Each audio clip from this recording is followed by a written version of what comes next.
Lust for Darkness is a first-person survival horror indie game developed by Games Lunarium, people who all stay in Poland.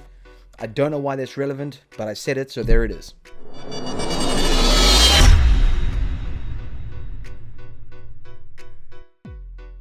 What sold me on Lust for Darkness was the initial trailer. I'd been waiting to play this game for quite some time because it seemed to be in line with my darker sense of self. Sex? Check. Survival? Check, check. Nudity? Check, check, check. Amnesia aesthetic? Check, check, check, check, check. However, I needed a decent PC to run the game, and as good fortune would have it, 2 days later, after I'd upgraded my computer, Little Big PR sent me a key for Lust of Darkness. So what are the chances of that? It worked in my favor, so I'm happy. You play as Jonathan, an architect who is happily engaged to Amanda.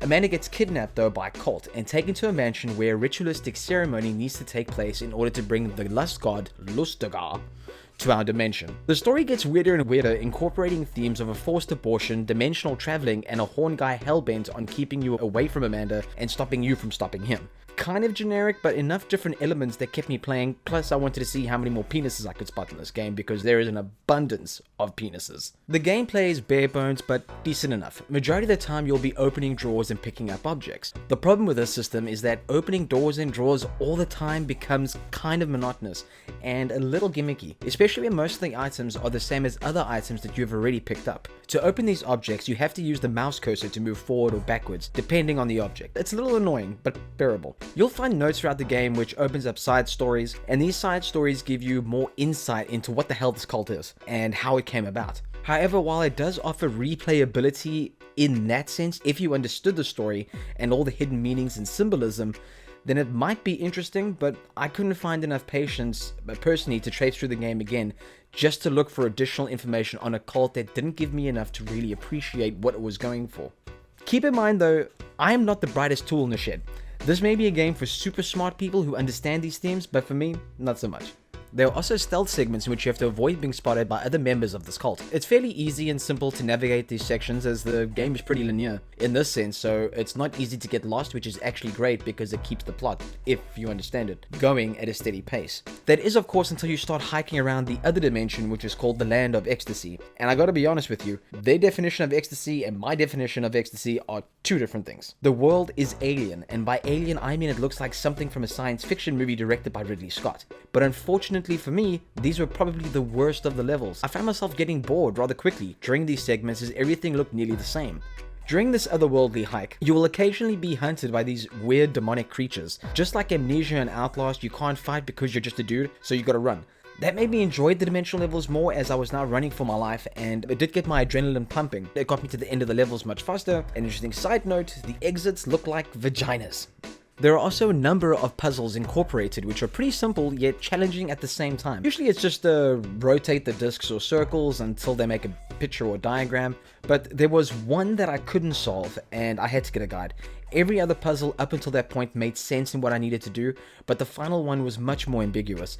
If there were clues in that area, I couldn't find it. I'm not really a fan of process of elimination if I have to keep running up an eternal flight of flippin' stairs. There is only one real boss fight. This section had you running away from the horned one and getting him to stop and use his power from the lust gods to break down a door. Not really a challenging encounter, but a little tiresome to be running around in circles. I do think I understand why the developers had to do that, as what other way could there be for your main protagonist to get out of that encounter with zero fighting skills? The graphics and visuals I think are pretty good. It's not going to blow you out of the water or anything, but you can clearly see the effort that was put into making the environments feel natural. The textures are good, nice lighting, which allows pretty decent reflections of objects, and the artwork is good. Not all objects in the world have the same treatment. A car, for instance, seems rather 1990s looking, and trees and anything of nature is just pretty much a pass.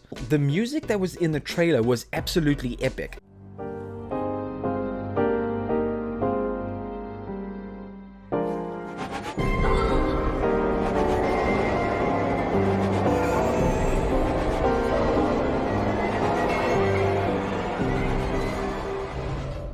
That's what sold me, was that whole trailer. I loved it, and I was a little disappointed that throughout the whole game there was only maybe 2 pieces of music that were playing. No, not to say that it didn't fit, it did, but after a while of walking around the mansion, the same couple of notes got really old. It's not a big complaint, but it was noticeable, but not as noticeable at some points during the game where the music just kind of stops and starts up again, almost like the end of a track and then is repeated. I am a sucker for details regarding emotion, and sounds go a long way into keeping the player engaged in the world that you have created. I love hearing the different sounds that your feet make walking on different surfaces. When walking around outside, you can hear crickets and small movements.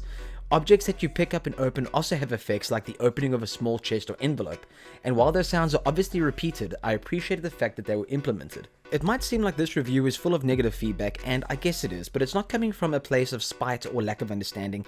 In fact, despite all the flaws that I've mentioned in this review, I still finished the game. Did I finish it for the review? No. If I don't like a game and don't finish it, I will put that in my half-assed review, stating that I didn't finish it because of X, Y, and Z. But I actually did enjoy my time at this game. I spent 8 hours playing it. And why? Because of the potential that it had. I wanted to see where this developer could potentially take me and if they would bring something new to the table. On one hand, they did. No other publisher or studio has tried to make a game revolving around sex the way that Lust for Darkness has attempted. There are some original ideas and themes that do not get explored, and this could be the game that slowly starts chipping away at that barrier. Also, keep in mind that this game was made by a team of 6 people. A first-person horror survivor game made by 6. The game had no bugs, silly or game-breaking. There were no clipping issues, which is pretty impressive in this day and age. The visual look was great, and I was genuinely interested to see where the story would go. Sure, it disappointed me and annoyed me in a few places, but I have read a few other comments on Steam who really enjoyed it and are clearly much more educated on the themes that this game portrays than I am. You can clearly see that time and effort were taken into making this game. There are flaws that are noticeable, but I personally think that it's a great starting point for a studio that has great potential if they choose to carry on with this path. With more experience and polish under their belts, they could become something special. Not everyone will enjoy this game, but if you're a fan of indie developers, first-person survival horror games inspired by the likes of Amnesia and Outlast, or enjoy the themes of sexuality, a whole lot of kink, and some what the moments, then I think you should give it a shot. You might not be disappointed. Alright guys, that is it for this video. Thanks for checking it out. If you liked it, please hit the like button, hit the subscribe button, hit the bell notification so that you are notified occasionally when I upload a video. Check out the links on this side of the screen, somewhere there. You can check my Grab the Bottle review, which is a little bit rough, I gotta be honest with you. Or you can check out my video on 5 things wrong with Tomb Raider that we saw from E3. That is it. Till next time, you guys, be good to yourselves and be good to each other. Later.